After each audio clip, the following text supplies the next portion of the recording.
Hello, everyone, and welcome to Beyond the Buzz, where this month we're going to be talking about the Part 108, 146 NPRM comments that were submitted during the recent public comment period. I am Danielle Miller, Director of Safety at the Northern Plains UAS Test Site, and with me is Josh Peters. Josh, can you say hi and introduce yourself? Yeah, good morning, everyone. My name is Joshua Peters. I'm the Regulatory and Data Specialist here at the test site, and I'm happy to start talking about this new comments and everything. Thanks, Josh. All right, we will jump right in. So the Part 108, 146 Notice of Proposed Rulemaking. In other words, this is the proposed rule for normalizing unmanned aircraft systems beyond visual line of sight operations. This proposed rule is primarily made up of two parts. Part 108, the rule for operations of unmanned aircraft systems beyond visual line of sight, as well as Part 146, the rule for automated data service providers, or providers of UTM services, DAA services, surveillance services, etc. So the development and release of this NPRM, as well as the recent public comment period, were significant milestones in working toward a regulation that provides supportive and predictable pathway to BVLOS drone operations. This collaboration through the public comment period, the collaboration with the FAA was greatly appreciated. It's also this collaboration that's going to help us really create and help the FAA create the best possible final rule. There was over 3,000 comments submitted during the public comment period. Josh and I have gone through several of them, and today we're going to talk to you about some different themes and perspectives that we saw emerge throughout the public comments.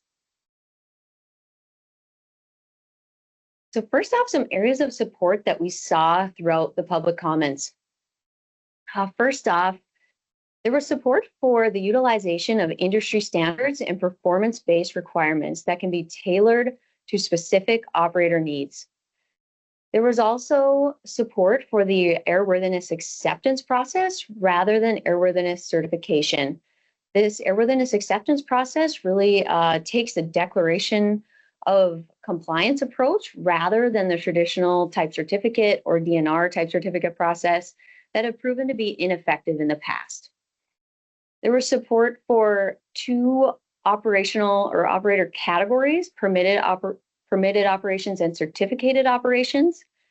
There was support for Part 146, the Automated Data Service Provider Regulation that establishes a scalable path to ADS-B certification and authorization of services necessary for BVLOS operations. There was also support for the rule's intent for more efficient use of airspace, whether that be thanks to the development of Part 146 or the intent to more fully integrate UAS into the national airspace through the proposed changes in right-of-way, equipage, and many more. We're going to dive into some of these details further in the coming slides. All that being said, there were several areas or recommendations for improvement that we found throughout the public comments. So we will get into those here in a minute, but kind of before we dive in, a common theme that we saw is the goal to develop a successful rule that will enable the integration of safe, scalable, cost-effective drone operations in the national airspace that maximize the societal benefits achieved through drones, such as critical infrastructure inspections, life-saving public safety operations and delivery operations, ag operations, and so on. A successful rule will really maintain operations that are occurring today, as well as provide a framework for growth and innovation in the future. So with that said, we're going to dive into the recommendations for improvement that we saw from industry throughout the public comments. Josh, I will pass it off to you. All right, thanks, Danielle. So as Danielle said, we're going to be talking about the recommendations. So the first recommendation today is accounting for all the costs and benefits for these provisions that are being provided.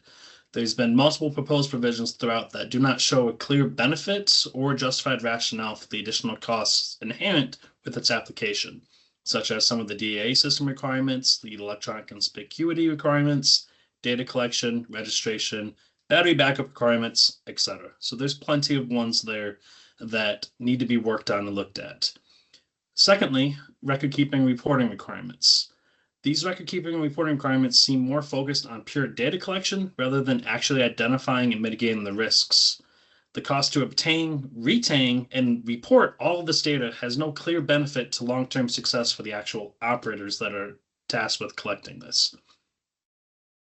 Next, a common recommendation we also saw was to create a pathway for less than 55-pound operations, which would maintain the same level of training operations normally found in Part 107, saving the more detailed level of requirements and training for the more complex operations and heavier aircraft that will be involved with larger aircraft. So, and then lastly on here, as you see, is when it comes to training requirements, there's an important question to consider. Can we trust the operators to determine what constitutes sufficient training, or should the FAA establish specific standards or experience levels? Right now, and with the provisions, the FAA does not mandate specific training requirements, leaving that responsibility to the industry and the operator. However, many operators, and some of the comments that we saw, have suggested that a defined minimum number of training hours or experience requirements would help ensure greater consistency and safety across the BVLOS operations. So there's a little give and take, push and pull through all of that. And it's obviously the FAA's responsibility to try and find where that middle ground is going to be. Very good points, Josh. Thank you. Another common theme that we saw across the public comments was with regard to the TSA security requirements. There was a call to scale back security requirements to ensure that they're realistic, scalable, and appropriately risk-based. As drafted now, 108.335 would require that all covered persons undergo a TSA Level 3 security threat assessment.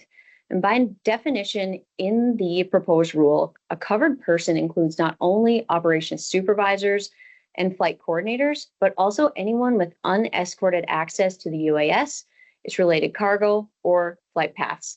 So this can include retail staff, restaurant workers, or package recipients. Typically, currently, a Level 3 SDA is required of airport workers with unescorted access to secure areas in airports, those who handle hazardous materials, and so on. Thus, the industry feels this approach is really disproportionate to the actual threat imposed by UAS operations, and also would impose enormous costs, delays, and administrative burdens on an industry that has a proven track record of many years of safe and secure operations. Also, the regulation as written, we don't feel would meet what we believe to be the security intent, assuming the security intent here is to mitigate bad actors interfering with Part 108 operations.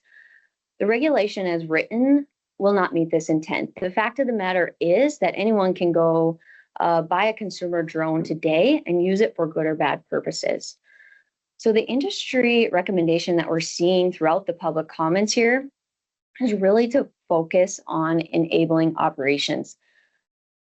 The industry is asking to limit STA requirements to key roles such as operations supervisors and flight coordinators, and exclude individuals already vetted through other programs, certificates, or government employment.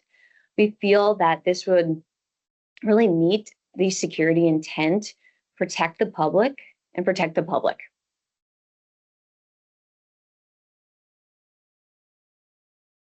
All right, and so next we're going to talk about autonomy. And really with autonomy, it's really focusing on the risk identification and management. The proposed removal of BVLOS waivers under Part 107 represents a significant step backward from the progress the industry has achieved. Current commercial and public BVLOS operations have been conducted safely through established alternative mitigations, maintaining the same level of safety as operations conducted within the established regulations. If these operations are considered safe today, why does Part 108 suddenly make them unsafe? The requirement for fully autonomous operations removes BVLOS capability from over 500,000 operators, and countless BVLOS waivers and authorizations are already being conducted safely without all the additional Part 108 requirements being introduced. Approximately 25% of waivers in 2024 were for BVLOS, and essentially FAA saying, taking them all away. Everyone has to switch to Part 108. Industry recommends that's not the pathway we should be taking. We should retain Part 107 BVLOS waivers and or integrate non-autonomous BVLOS operations under Part 108. We need that capability to still be able to fly our aircraft beyond visual line of sight and still have manual control of those UAS. Absolutely. Thanks, Josh. Another common theme that we've seen throughout the public comments is with regard to the airworthiness acceptance process. As written currently in subparts G and H, which is the airworthiness procedures as well as the design and test requirements, the airworthiness acceptance process is overly rigid and more appropriate for manned aircraft operations. It mirrors the outdated certification methods such as the DNRTC and would render much of the drone industry non-compliant by requiring costly redesigns and retesting. It's also uniformly applied to nearly all aircraft proposed to operate under the rule, from aircraft to about 1 pound to up to 1,320 pounds. Additionally, it largely fails to consider airworthiness as a mitigation alongside the proposed operational requirements, which imposes, for example, population overflight limitations on operators flying airworthy aircraft. So what we're seeing throughout the public comments with regard to industry recommendations is the request to adjust Part 108, 185 operations over people operating categories to better account for an airworthy aircraft, to simplify compliance and enable operators to leverage proven mitigations. More specifically, the industry is looking for credit for an airworthy aircraft achieved through the airworthiness acceptance process. Additionally, they're looking to simplify the operator or population density categories, simplify them from 5 down to 3. And finally, they're also requesting a non-populated area category that would include areas where either are restricted or the public is just not expected to be. This could be within right-of-way, easements, private property, critical infrastructure areas, things like that.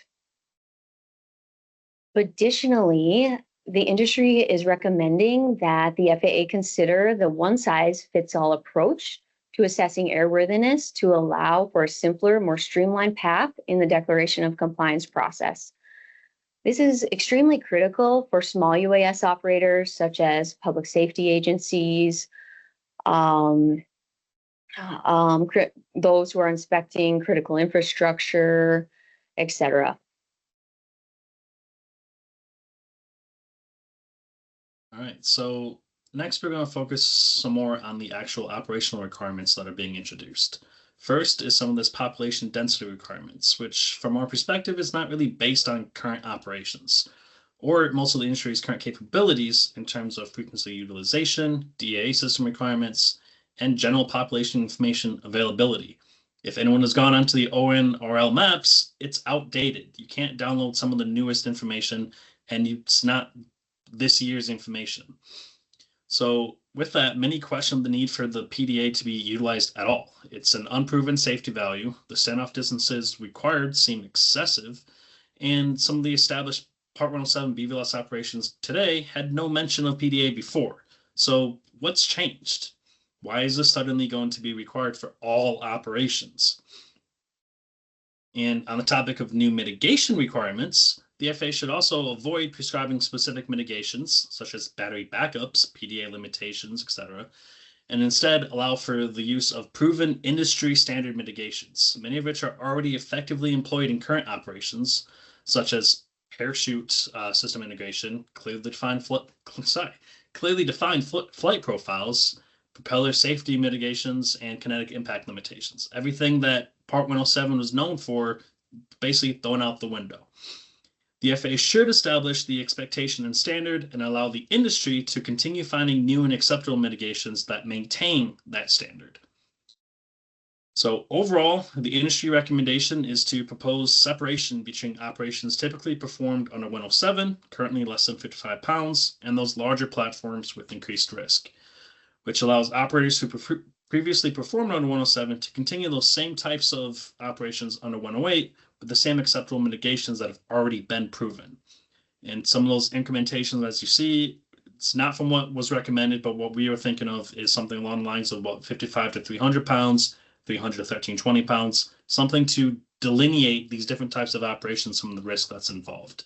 Sort of a best of both worlds scenario. Danielle? Absolutely. Thanks, Josh.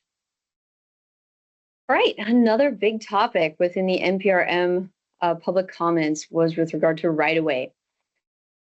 So currently, the proposed rule gives UAS operating under Part 108 right-of-way over non-cooperative aircraft below 400 feet, except when they are operating in Class B or C airspace, or over a Category 5 population density area, which is those areas, as currently written, greater than 2,500 people. And in these cases, in B or C airspace or Category 5 population densities, the UAS is required to be equipped with non-cooperative DAA technology in these circumstances. So there's agreement within both the manned and unmanned communities that this approach is not suitable, though there is debate over the solution. So an industry recommendation is that the FAA should do all of the following. Number one, that they should remove the requirement for unmanned aircraft operated in B or C airspace to have a means to detect and avoid non-cooperative aircraft. Why is this? In B or C airspace, the manned aircraft are required to have ADS-B out. And on top of that, ADS-B in as a mitigation for a UAS operation has proven to be a safe and effective method to detect and avoid.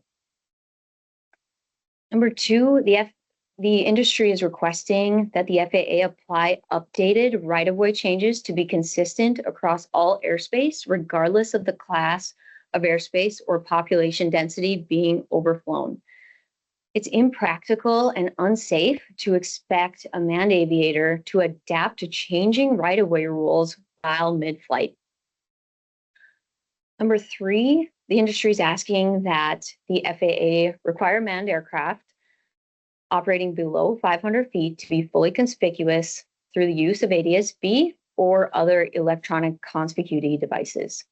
In turn, drones would be required to equip with a broadcast remote ID, as well as a method for receiving ADS-B and electronic conspicuity transmissions.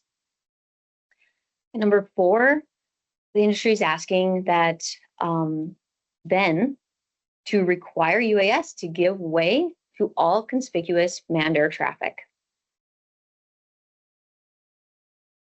Ultimately, our low altitude airspace is increasingly becoming a shared airspace among the general and public safety aviation communities, commercial drones, as well as recreational aviators of all kinds. Together, we feel these changes would create a consistent set of right-of-way rules for low altitude airspace users and thus simplify compliance and ultimately increase the overall safety of the NAS. All right, so next we're talking about registration process, and some of the proposed provisions is a clear step backward. It's the FAA moving away from the current and efficient online registration for UAS established back in 2015 and towards the outdated manual approach that's really more geared towards manned aviation. The industry believes that registration should remain online, as reverting to manual processing would unnecessarily increase the workload, costs, and processing times. In addition, many commenters also raise concerns about compliance and administrative burdens, given the large number of drones already registered and the likelihood that many operators will fly the same aircraft under both Parts 107 and 108, it remains unclear whether each drone will need to display two separate registration numbers or whether the current N number system can even accommodate the anticipated surge in UAS registrations. And then lastly, it is noted that the FAA did specifically request assistance in finding alternative solutions to Part 108 registration. So really all we can do is hope that there's enough other members, other comments that can help finding an acceptable solution to address these concerns. Thanks, Josh. Right, another common theme that we saw throughout the public comments was regarding spectrum. The prohibition on a C2 link using Part 15 radio frequency is overly prescriptive and really negates alternative approaches that successfully mitigate interference. Many UAS operations utilize ISM bands and would not be able to comply with this requirement. This will lead to the discontinuation of many widely used systems with proven safety records. So a common industry recommendation we're seeing here is to permit ISM when additional mitigations to control interference are utilized. These mitigations can include conducting a site survey to verify C2 performance, using redundant C2 links, or leveraging automation to ensure that in the event of a C2 loss, the UAS would either continue mission or return home. Oh, too far. So an overall theme that's come from these comments is that in order for the operators and the industry to be able to actually operate under 108, there's going to need to be a sort of a transition time period. That magic number is different depending on who you're talking to. It seems to be around that 2 to 5 years, where basically they're just given the industry time to allow current operations to continue while working towards that Part 108 compliance, and which is really essential to give operators, manufacturers, service providers, and standards bodies time to adapt and comply with all of the new regulatory framework without disrupting their current operations. Absolutely. Agreed, Josh. So it's going to be critical. And the ask is to really retain approvals and approval pathways for BVLOS operations under Part 107 and 91 during this transition period. Okay, as we wrap up here, here's a summary and just a list of topics that we covered today. We discussed some pros of these topics, as well as some recommendations for improvement to be considered for the final rule. The FAA now has the huge task of reviewing and adjudicating over 3,000 comments submitted by the public. Not only will they be reviewing and adjudicating these comments, but our hope is that they're also considering over a decade's worth of safe waiver-based BVLOS operations and all of the lessons learned that were gathered throughout that time. So we, at the test site, we really commend the FAA, the TSA, as well as industry for all of the hard work and dedication that has gone into this effort so far. Everything from the development of the rule to the release of the rule to the public comment period, and all of the work that industry put in to reviewing and providing comments back to the FAA. Again, I'll hit on this. Our hope is that we'll achieve a successful rule that will enable integration of safe, scalable, cost-effective drone operations in the NAS that maximize the societal benefits we can achieve through drones. We hope that the final rule will maintain operations occurring today, as well as provide a framework for growth and innovation in the future. With that, if we have any questions, we are happy to take those. So we have one person online. Jonathan, do you have anything for us? Oh, might have to unmute him if he wants to say something.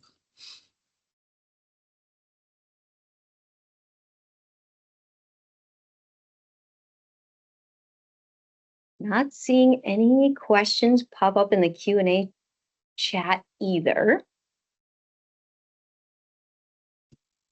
So if there are no questions, we thank Thank everyone who is able to join us in person today. And we also thank everyone who takes the time to watch online. If you do have questions after watching online, please reach out. We're happy to discuss any of the various topics further. Thanks so much. Have a great day.